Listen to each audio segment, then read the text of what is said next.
Hello नमस्कार दोस्तों, मैं नितिन वालिया और स्वागत करता हूं आपका अपने यूट्यूब चैनल पर। आज के खास क्लास के अंदर हम आपसे बात करेंगे मॉडर्न हिस्ट्री के कुछ इंपॉर्टेंट क्वेश्चंस को और साथ ही साथ उनकी पूरी डिटेल भी आपको बताएंगे। जैसे कि पहला क्वेश्चन है हमारा कि काकोरी षड्यंत्र मामला किस वर्ष हुआ था? 26 में, 1926 में, 1927 में, 1925, 1924 में।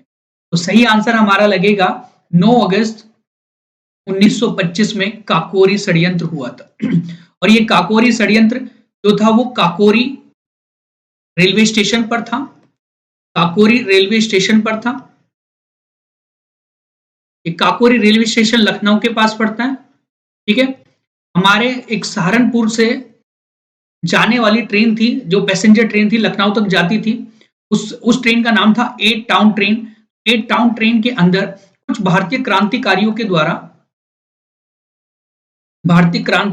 द्वारा लूटपाट कर ली गई थी। मतलब जिस औजारों का प्रयोग अंग्रेजी सरकार कुछ गलत कार्यों के लिए करते थे, भारतीय लोगों को नुकसान पहुंचाने के लिए करते थे, उस खजाने को या उन औजारों को लूटा गया था इस काकोरी रेलवे स्टेशन पर भारतीय क्रांतिकारियों के द्वारा। साथ ही साथ बात हम लोग करेंगे, इसके अंदर कुछ 4 व्यक्तियों को फांसी की सजा सुनाई गई थी जब ये कार्य किया गया था। भारतीय क्रांतिकारियों का साहस था कि उन्होंने इस प्रकार के कार्य किया। इसमें 4 व्यक्तियों को फांसी की सजा हुई। वो 4 व्यक्ति थे राम प्रसाद बिस्मिल।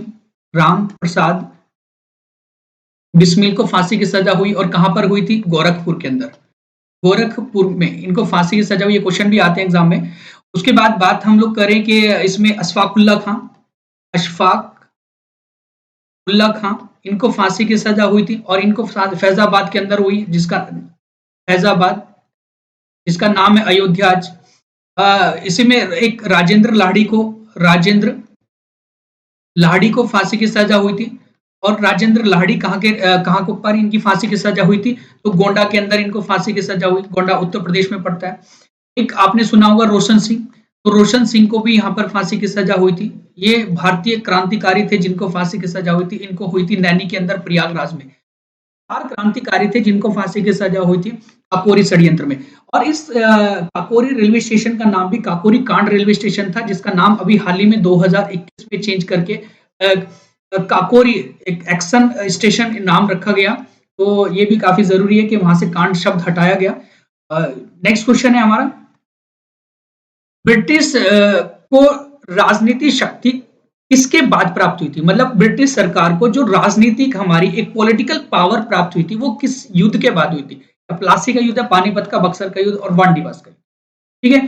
तो यहाँ पर शुरुआत जो सबसे पहले हुई थी, राजनीतिक शक्ति जो प्राप्त हुई थी बंगाल के अंदर जो शक्ति प्राप्त हुई थी राजनीतिक, वो प्लासी के युद्ध के बाद हुई थी।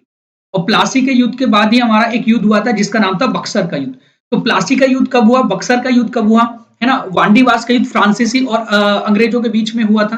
पानीपत का जो युद्ध थे वो 3 अलग अलग युद्ध थे। ठीक है। अब हम लोग बात कर ले पहले कि एक राजनीतिक शक्ति कैसे प्राप्त हुई थी मतलब प्लासी के युद्ध के बाद। तो यहाँ पर बंगाल के नवाब हुआ करते थे। बंगाल के नवाब थे सिराजुद्दौला।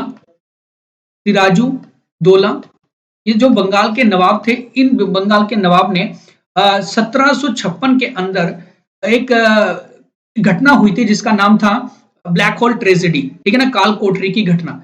काल कोठरी की घटना। ठीक है। उसमें कुछ अंग्रेजों को इन्होंने गिरफ्तार कर लिया गया, बंद कर लिया गया। 146 व्यक्ति को कहा जाता है कि इन्होंने गिरफ्तार कर लिया। सब उनमें से 123 व्यक्ति की मृत्यु हो गई थी। हॉलवेल ने सारी जानकारी दी गई थी। हॉलवेल एक सरकारी गवाह बना। ठीक है, एक अधिकारी था हॉलवेल जिन्होंने सारी जानकारी दी थी ब्लैक हॉल ट्रेजेडी की। तो यहाँ पर क्या हुआ कि उसके बाद फिर एक प्लानिंग चली अंग्रेजों की, और रॉबर्ट क्लाइव रॉबर्ट क्लाइव ने क्या किया, जो सिराजुद्दौला के सेनापति थे जिनका नाम था मीर जाफर। सिराजुद्दौला के जो सेनापति थे मीर जाफर, उनके साथ में एक संधि कर ली, एक षड्यंत्र रच लिया गया। और उस षड्यंत्र के माध्यम से ही उन्होंने कहा कि आप अपनी सेना लेकर अलग हो जाइएगा और यहाँ पर प्लासी का युद्ध जो होगा वो हम लोग जीत जाएंगे और आपको बंगाल का नवाब बना देंगे। तो मीर जाफर ने ये सारी चीजें स्वीकार कर ली गई थी। और जो सिराजुद्दौला है, जिस समय प्लासी कहां पर पड़ता है? एक तो भागीरथी नदी के तट पर है। भागीरथी नदी के तट पर। क्वेश्चन आता है एग्जाम में, किस नदी के तट पर है भागीरथी? और ये प्लासी नामक जगह जो है वो बिहार और पश्चिम बंगाल के आसपास में स्थित है। यहाँ पर क्या हुआ था कि ये युद्ध हुआ, युद्ध नहीं था, एक प्रकार का षड्यंत्र था जिसमें क्या हुआ था, मीर जाफर अपनी सेना लेकर अलग हो गए थे और सिराजुद्दौला जो थे वहां मुर्शिदाबाद में इनको पकड़ लिया गया, कैद कर लिया गया और इनका वध कर लिया गया। ठीक है, तो यहाँ पर क्या हुआ, सिराजुद्दौला बंगाल के नवाब से खत्म हो गए, मीर जाफिर बंगाल के नवाब बने और रॉबर्ट क्लाइव को एक राजनीतिक शक्ति रॉबर्ट क्लाइव को राजनीतिक शक्ति प्राप्त हो गई, या फिर हम लोग कहते हैं कि ब्रिटिश सरकार, ब्रिटिश जो ईस्ट इंडिया कंपनी थी उसको एक राजनीतिक शक्ति प्राप्त हुई पहली बार प्लासी के युद्ध के बाद। तो क्वेश्चन का आंसर आप लोग समझ गए होंगे, काफी जरूरी क्वेश्चन था। नेक्स्ट क्वेश्चन की हम बात करें, 1815 में आयोजित कोलकाता की पहली आत्मीय सभा, बहुत ही अच्छा क्वेश्चन है ना, दार्शनिक चर्चा वृत्त के संस्थापक कौन थे? राजा राम मोहन राय, लाला लाजपत राय, रविंद्रनाथ टैगोर या फिर जवाहरलाल नेहरू? तो यहाँ आंसर आपका सही जाएगा राजा राम मोहन राय, है ना, राम मोहन राय लिखा हुआ हमने। तो 1815 में आयोजित कोलकाता में पहली आत्मीय सभा, और ये 1815 में बनी। एक क्वेश्चन आता है हमारे एग्जाम में कि 1815 के बाद इन्होंने किस सभा की स्थापना या कौन सी चीज की स्थापना की थी? तो 1816 में इन्होंने क्या किया था, वेदांत सोसाइटी की स्थापना की। राजा राम मोहन राय ने 1816 में वेदांत सोसाइटी की स्थापना की। ये क्वेश्चन आता है एग्जाम में। 1817 में इन्होंने क्या किया था, हिंदू कॉलेज की स्थापना करी, हिंदू कॉलेज की स्थापना करी। इनके सारे कार्य काफी हमारे लिए जरूरी हैं, एग्जाम में पूछे जाते हैं। हिंदू कॉलेज की स्थापना इन्होंने करी थी 1817 में। उसके बाद 1825 में इन्होंने क्या किया, वेदांत कॉलेज की स्थापना करी। देखो ऊपर था वेदांत सोसाइटी और वेदांत कॉलेज जो है हमारा, इनकी कॉलेज की स्थापना इन्होंने करी 25 में। ठीक है, यहाँ पर 1828 में इन्होंने क्या किया, ब्रह्मा समाज की स्थापना करी। क्वेश्चन कई बार एग्जाम में आता है, ब्रह्मा समाज की स्थापना किसने करी थी? वो राजाराम मोहन राय ने करी। 1830 में इन्हें एक राजा की उपाधि से नवाजा गया था, और राजा की उपाधि से किसने नवाजा गया था? वो अकबर द्वितीय के द्वारा, अकबर सेकंड के द्वारा इन्हें राजा की उपाधि से नवाजा गया 1830 में। 1833 में इन्हें क्या हुआ, इनकी मृत्यु हुई थी। 1833 में इनकी मृत्यु हुई थी, इनका देहांत हो गया था। और ये एक ऐसे भारतीय, एक बड़े इतिहासकारक हैं, या हम लोग कह सकते हैं भारतीय व्यक्ति हैं जो एक बड़े फेमस रहे हैं, और जिनकी मृत्यु इंग्लैंड करके भी क्वेश्चन आ जाता है कि ऑप्शन दे दिया जाता है कि इनमें से किस भारतीय इतिहासकारक या भारतीय एक बड़े राजनीतिज्ञ की एक जो मृत्यु हुई थी वो कहाँ पर हुई थी, या समाज सुधारक की मृत्यु, मतलब एक समाज सुधारक में इनका नाम आता है, समाज सुधारक की मृत्यु इंग्लैंड में हुई थी। तो वहां पर एक हिंदू परंपरा के अनुसार इनको एक इनका अंतिम संस्कार किया गया था। ये भी क्वेश्चन आता है एग्जाम में। इनका जन्म अगर पूछा जाता तो आपका आंसर लग जाएगा, इनका जन्म हुआ था 1774 में। 1774 में इनका जन्म हुआ था, कलकत्ता के अंदर इनका जन्म। ये देखो इतनी सारी इंफॉर्मेशन हम आपको देंगे अपनी वीडियो के माध्यम से, साथ साथ क्वेश्चन के। ठीक है जी, नेक्स्ट क्वेश्चन है हमारा, 1904 में क्रांतिकारियों की गुप्त संस्था के रूप में अभिनव भारत की स्थापना जो हुई थी वो किसने करी थी? तो वीडी सावरकर, ध्यान रखेंगे, विनायक दामोदर सावरकर इनका नाम है, और इन्होंने ही 1904 में अभिनव, इसे एक और नाम से भी यंग इंडिया सोसाइटी की स्थापना किसने करी थी? वीडी सावरकर के द्वारा। और इन्होंने अपने भाई के साथ मिलकर ये स्थापना करी थी जिनका नाम था सावरकर, नारायण दामोदर सावरकर, सुना होगा आपने कभी, या गणेश दामोदर सावरकर। दो नाम थे, गणेश दामोदर सावरकर, ठीक है, नारायण दामोदर सावरकर, इनके साथ मिलकर उन्होंने इसकी स्थापना करी थी जिसका नाम था अभिनव भारत। नेक्स्ट क्वेश्चन है, कामागाटा मारू क्या है? कामागाटा मारू क्या है? और ये कई बार पेपर में आया हुआ क्वेश्चन है, इतिहास का क्वेश्चन, बड़ी अच्छी एक खासी घटना हुई थी हमारी, और ये जो घटना हुई थी आपने कभी सुना हो इतिहास में, 1914 के अंदर। तो कामागाटा मारू क्या है? एक यूनिट है, एक बंदरगाह है, एक जलपोत है, फिर एक हमारे हम कह सकते हैं औद्योगिक नगर है। तो ये एक हमारा 1914 की बात है, जापान हुआ, एक व्यक्ति थे जापान में जो रह रहे थे, और उनका नाम था गुरदीप गुरदीत गुरदीत दत्त। या गुरदीप सिंह, ठीक है? ये वो व्यक्ति थे गुरदीप सिंह, जिन्होंने क्या किया था, हांगकांग से मतलब जापान से ये शिप लिया और किराए पर लिया था और हांगकांग से इन्होंने कुछ भारतीय क्रांतिकारियों को हांगकांग से कुछ भारतीय क्रांतिकारियों को इसमें बिठाया और ये कहा जाता है कि वहां से लेकर वो उन सभी व्यक्तियों को भारतीय लोग थे कनाडा पहुंचे और कनाडा में जाकर वहां पर उन्होंने कुछ एक भारतीय भारत के पक्ष में या फिर अंग्रेजों के खिलाफ या भारत के अंदर रहने वाले जो अंग्रेज थे उनके खिलाफ में कुछ नारेबाजी की। कनाडा जो है कनाडा के ऊपर ही वापस भेज दिया गया। वापस भेजने के बाद ये सीधा कलकत्ता आए और कलकत्ता आते-आते इनमें से कई सारे लोगों की मृत्यु हो चुकी थी क्योंकि खाने के लिए, रहने के सही ढंग से उनके पास कोई साधन नहीं था।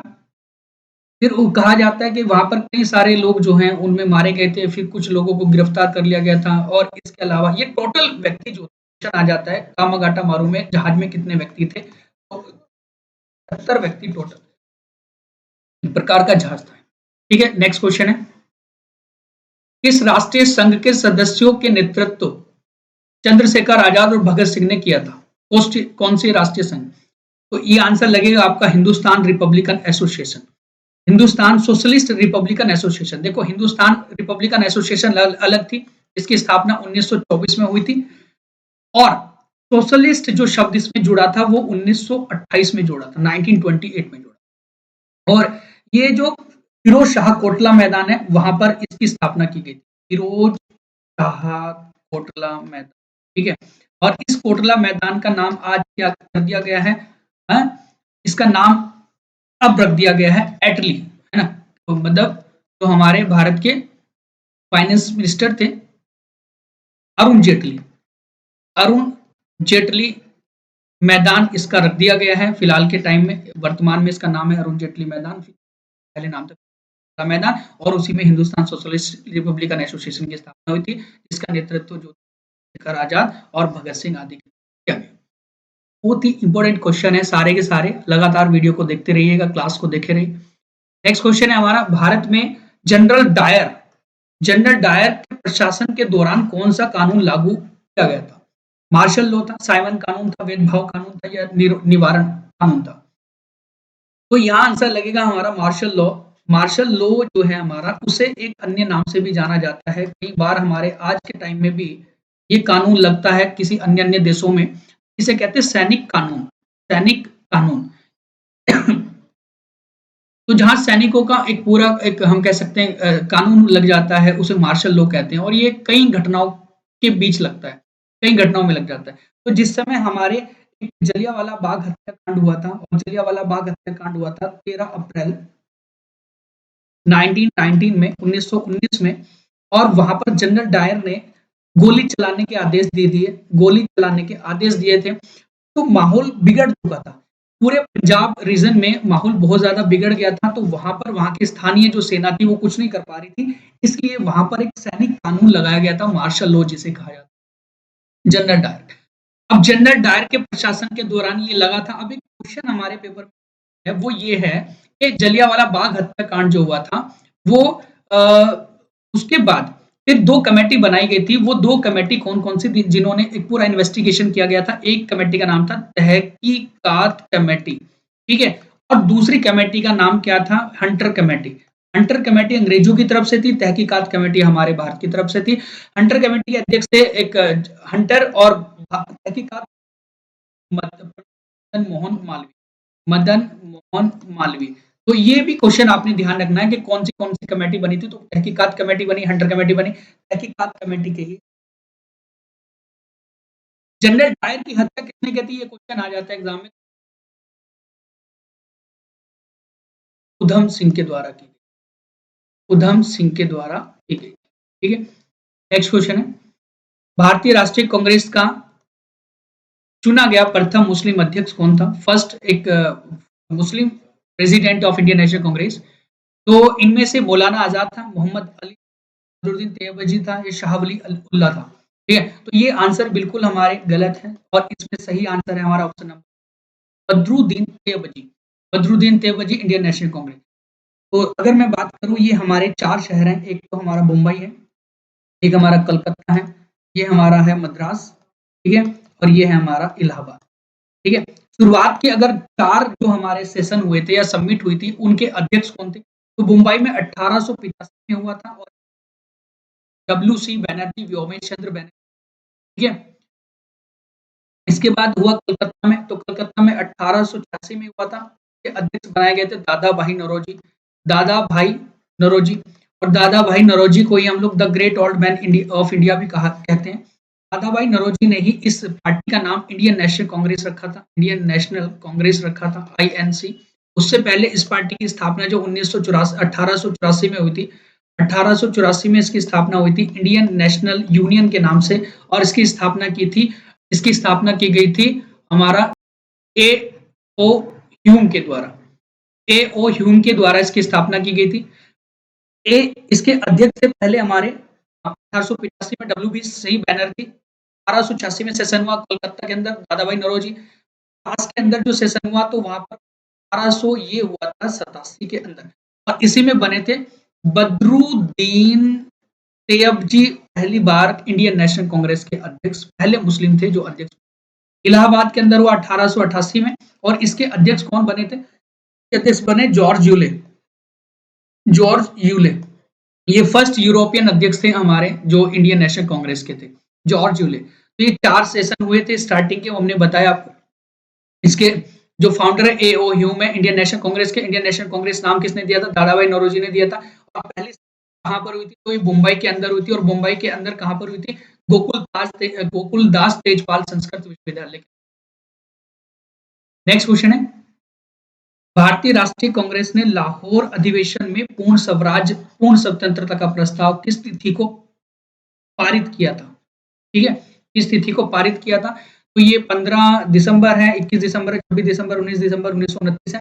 ये सही आंसर है दिसंबर 31 दिसंबर 1929 में। तो यहाँ पर ऑप्शन तो नहीं है, तो पर है यही हमारा 31 दिसंबर। 31 दिसंबर 1929 को यहाँ पर क्या हुआ था? लाहौर सेशन हुआ था, अधिवेशन हुआ था।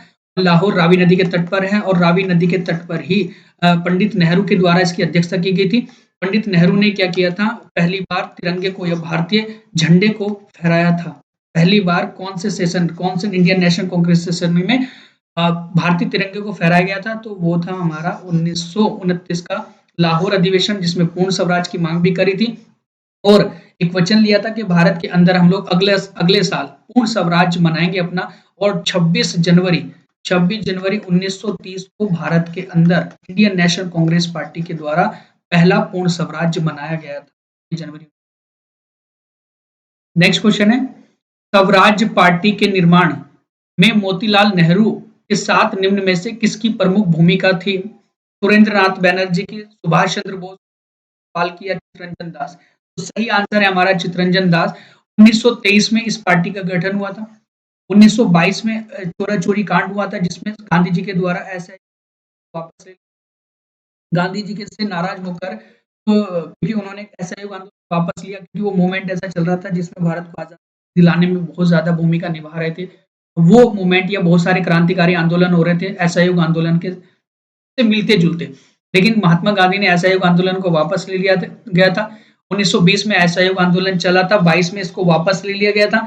फिर उसी से नाराज होकर या फिर उन्होंने कहा कि हम लोग अपनी एक नई पार्टी का गठन करेंगे जिसका नाम था स्वराज पार्टी। 1923 में इसका गठन हुआ था और इसके अध्यक्ष बनाए गए थे चित्तरंजन दास। चित्तरंजन दास अध्यक्ष थे और इसके सचिव जो थे वो सचिव थे हमारे मोतीलाल नेहरू। और मोतीलाल नेहरू पंडित जवाहरलाल नेहरू के फादर है। इनके द्वारा एक निर्मित एक महल है जो इन्होंने बनाया था अपने ही टाइम में। उस महल का नाम है आनंद महल। आनंद महल। और ये आनंद महल कहाँ पर है? प्रयागराज इलाहाबाद के अंदर। ये क्वेश्चन आते हैं एग्जाम में हमारे, ध्यान रखें सारे क्वेश्चंस को या फिर इनके आंसर को, जो भी हम लोग डिटेल बता रहे हैं साथ साथ उन सब। नेक्स्ट क्वेश्चन है, वायसराय की कार्यकारी परिषद में सम्मिलित होने वाले प्रथम भारतीय कौन थे? तो वायसराय की कार्यकारी में सम्मिलित होने वाले पहले भारतीय सत्येंद्र प्रसाद सिन्हा थे या सैयद अली इमाम थे या पी एस शिवस्वामी अय्यर थे, तेज बहादुर सप्रू थे? तो सही आंसर जाएगा आपका सत्येंद्र प्रसाद। 1909 की ये बात है। 1909 में हमारे इंडिया के अंदर एक 1909 का एक कानून आया था उसके तहत ये कहा गया था कि वायसराय की कार्यकारी परिषद में किसी भारतीय की नियुक्ति की जाएगी और इसी 1909 के अंदर ही पहले भारतीय थे जो वायसराय की कार्यकारी परिषद के अंदर एग्जीक्यूटिव काउंसिल के अंदर जो शामिल हुए थे वो सत्येंद्र प्रसाद सिन्हा थे।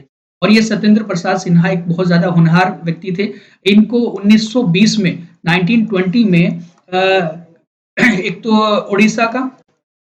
उड़ीसा एवं बिहार का गवर्नर भी बनाया गया था। उड़ीसा और बिहार का गवर्नर भी बनाया गया था 1920 के अंदर सत्येंद्र प्रसाद सिन्हा। नेक्स्ट क्वेश्चन है हमारा 1938 और 39 ये दो हमारे सेशन हुए थे इंडियन नेशनल कांग्रेस के 1938-1939 में किसे भारतीय राष्ट्रीय कांग्रेस का अध्यक्ष के रूप में चुना गया। तो यहाँ जनता वोट करती थी, मतलब पब्लिक वोट करती थी और उस पब्लिक की वोट के माध्यम से ही जिसके पास ज्यादा वोट जाती थी तब जाकर इंडियन नेशनल कांग्रेस की जो सबमिट होती थी उनके अध्यक्ष बनते थे, ठीक है। अब यहाँ पर क्या हुआ कि सुभाष चंद्र बोस को 1938 में 1938 में 1938 में हरिपुरा अधिवेशन हुआ था। हरिपुरा अधिवेशन, और हरिपुरा अधिवेशन कहाँ है? गुजरात के अंदर। ये हरिपुरा गुजरात के अंदर है, गुजरात, ठीक है। और इस गुजरात में हरिपुरा सेशन के अंदर इनको पहली बार अध्यक्ष बनाया गया था 1938 में। फिर उसके बाद अगले साल त्रिपुरी अधिवेशन हुआ, और त्रिपुरी कहां पर पड़ता है? एमपी में पड़ता है, मध्य प्रदेश में पड़ता है। तो त्रिपुरी अधिवेशन हुआ 1939 में, और 1939 में एक सुभाष चंद्र बोस एवं पट्टाभी सीतारमैया,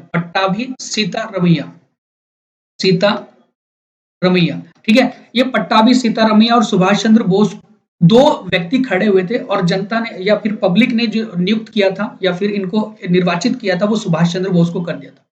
पट्टाभी सीतारमैया जो थे वो महात्मा गांधी जी की तरफ से खड़े हुए थे, लेकिन हुआ क्या था कि पट्टाभी सीतारमैया हार गए थे और सुभाष चंद्र बोस जीत गए थे। जब सुभाष चंद्र बोस जीते तो यहाँ पर आपस में कुछ एक विवाद हुआ, कुछ कंट्रोवर्सी हुआ, जिसकी वजह से क्या हुआ कि सुभाष चंद्र बोस ने इंडियन नेशनल कांग्रेस पार्टी को त्याग दिया था, छोड़ दिया था। और इसी सेशन के अंदर ना तो पट्टाभी सीतारमैया बने अध्यक्ष और ना ही सुभाष चंद्र बोस बने। तो अध्यक्ष कौन बना? फिर अध्यक्ष बने थे राजेंद्र प्रसाद। भारत के जो प्रथम राष्ट्रपति थे डॉक्टर राजेंद्र प्रसाद, इनको इंडियन नेशनल कांग्रेस की सेशन 1939 का अध्यक्ष बनाया गया था। और सुभाष चंद्र बोस ने क्या किया था? ये पार्टी छोड़ती थी इंडियन नेशनल कांग्रेस। इस पार्टी को छोड़ने के बाद उन्होंने क्या किया? एक नई पार्टी का गठन किया और वो नई पार्टी थी फॉरवर्ड ब्लॉक। सुना होगा आपने, फॉरवर्ड ब्लॉक। इसकी स्थापना किसने करी थी? तो क्वेश्चन पूछा जाता है सुभाष चंद्र बोस ने। और कब करी थी? ये था मई 1939, जिस समय ये पार्टी छोड़ दी गई थी। फॉरवर्ड ब्लॉक की स्थापना करी। फिर इन्होंने आजाद हिंद फौज का नेतृत्व किया, आजाद हिंद फौज की स्थापना करी, आजाद हिंद फौज का गठन किया। और ये हमारे गुलाम भारत के अंदर पहली एक हमारी सरकार थी, आजाद हिंद फौज, आजाद हिंद सरकार जो बनी थी। और इसी आजाद हिंद फौज के अंदर 4 रेजिमेंट भी बनाए गए थे। वो 4 रेजिमेंट कौन कौन सी थी? एक तो रानी Lakshmibai regiment, Pandit Nehru regiment, Mahatma Gandhi regiment और सुभाष चंद्र रेजिमेंट। ये 4 रेजिमेंट का इन्होंने गठन किया था उसी टाइम पे आजाद हिंद फौज। इनका जो जन्म हुआ था वो 23 जनवरी को हुआ, ठीक है। 23 जनवरी को इनका जन्म हुआ था। क्वेश्चन पूछा जाता है कि कहां पर इनका जन्म हुआ था? इनका जन्म हुआ था कलकत्ता के अंदर, और मतलब के अंदर। सुभाष चंद्र बोस का जो जन्म हुआ था वो कटक में हुआ था, ठीक है। 23 जनवरी को हुआ था 1897 में। ओके, नेक्स्ट क्वेश्चन है हमारा 1947 में हैदराबाद निजाम निम्न में से कौन सा था? मतलब 1947 में जो हैदराबाद के निजाम थे वो कौन थे? मीर महबूब अली, उस्मान अली, अकबर अली खान, नासिर जंग। तो आपका सही आंसर क्या लगेगा? उस्मान अली खान जो थे वो उस समय 1948 या 1947 की ये बात है, तो उस समय निजाम थे ये हैदराबाद के। और हैदराबाद जो था वो एक स्वतंत्र राज्य, एक देश बनना चाहता था, भारत से अलग होना चाहता था, या फिर वो पाकिस्तान के साथ विलय होने की कोशिश कर रहा था। तो इसीलिए एक सरदार वल्लभ भाई पटेल, जिन्होंने लगभग 560 या 556 देशी रियासतों को भारत में विलय किया, उन्होंने ही भारत में मतलब यूएनओ के अंदर जिस समय निजाम ने अपना केस चलाया कि हम लोग आजाद होना चाहते हैं, एक नया देश बनाना चाहते हैं, तो यहाँ पर कोई आर्मी कार्रवाई नहीं होगी। फिर सरदार वल्लभ भाई पटेल ने क्या किया था, आर्मी की जो व्यक्ति थे, आर्मी जो हमारे थे, एक सैनिक थे, उनको पुलिस की भेष में, पुलिस के एक रूप में उन्हें क्या किया गया, हैदराबाद में भेजा गया और वहां पर कार्रवाई की गई और इस एक्शन का नाम भी पुलिस एक्शन रखा गया था, जिस समय ये कार्य किया गया था एक्शन, और इसका नाम पोलो एक्शन भी कहा जाता है। पोलो एक्शन के तहत क्या किया गया था, हैदराबाद को भारत में विलय किया गया था। और ये कब विलय किया गया था, ये किया गया था सितंबर 1948 को हैदराबाद के निजाम उस्मान अली को पराजित करके वहां से पूरे हैदराबाद को भारत में विलय कर दिया गया था और भारत का एक अभिन्न अंग बना दिया गया था। एक कथन भी है सरदार वल्लभ भाई पटेल का, वो ये है कि भारत का जो कैंसर कहा जाता था वो हैदराबाद को कहा गया था उस समय सरदार वल्लभ भाई पटेल ने, कि ये कैंसर है, ये भारत को नुकसान पहुंचाएगा जब तक ये भारत में विलय नहीं होगा। नेक्स्ट क्वेश्चन है, भारतीय साम्यवाद का जनक किसे माना जाता है? साम्यवाद का जनक जो कहा जाता है, founder of communist party, M N Roy. ये आंसर है, डी ऑप्शन राइट है इसमें, एम एन रॉय। साम्यवाद क्या होता है, एक जिसके अंदर हमारे वर्ण डिवाइड नहीं होते, समानता मिलती है, जो भारतीय एक संविधान के अंदर भी चीजें रखी हुई है। साम्यवाद का एक रूप जो होता है वो बहुत बड़ा विस्तृत होता है, जिसकी कई सारी एक हम कह सकते हैं विस्तार होता है, या फिर हम लोग कह सकते हैं समाजवाद का गठन करना, एक ऐसे नैतिक सिद्धांतों का गठन, एक नैतिक सिद्धांत अपनाना किसी भी देश के अंदर जो बहुत ज्यादा इक्वलिटी लाते हैं, है ना, समानता लाते हैं। तो ये जो साम्यवाद के जनक हमारे इंडिया के अंदर थे, एम एन रॉय थे, और एम एन रॉय ही पहले व्यक्ति थे जिन्होंने 1934 में 1934 में संविधान सभा की मांग की थी। पहली बार संविधान सभा की मांग करने वाले पहले व्यक्ति भी हमारे एम एन रॉय थे 1934। ध्यान रखें। नेक्स्ट क्वेश्चन है, land of the golden pagoda. Land of the golden pagoda किसे कहा जाता है? म्यांमार को, चीन को, जापान को या उत्तर कोरिया को? तो ये म्यांमार को कहा जाता है land of the golden pagoda. इसके अलावा इसे ब्रह्मा देश के नाम से भी जाना जाता है, इसे ब्रह्मा देश के नाम से भी जाना जाता है। इसे बर्मा भी कहा जाता था, इसका पुराना नाम बर्मा था, लेकिन आज इसका वर्तमान नाम है म्यांमार। ठीक है, और इसे 1937 में भारत से अलग कर दिया गया था 1935 के अधिनियम के तहत। 1935 में भारत शासन अधिनियम आया था, उसी अधिनियम के तहत 1937 में बर्मा को भारत से अलग कर दिया। म्यांमार से जो भारत की सीमा लगती है वो 4 राज्य लगते हैं, अरुणाचल प्रदेश लगता है, नागालैंड लगता है, मणिपुर लगता है, फिर मिजोरम लगता है। ठीक है, ये भारत के पूर्वोत्तर 4 राज्य हैं जो अपनी सीमा स्पर्श करते हैं म्यांमार से। म्यांमार को एक सुंदर बौद्ध मंदिरों के लिए भी जाना जाता है, सुंदर बौद्ध मंदिरों के लिए भी जाना जाता है किस देश को? तो वो है म्यांमार। ठीक है, ये सारी डिटेल आपको हम लोग साथ साथ में हर एक क्लास के अंदर आपको बताएंगे। तो आज की क्लास तो हमारी यही है, तो ध्यान रखें आप लोग सभी इस चैनल को फॉलो करिएगा, सब्सक्राइब करें, और थैंक यू सो मच।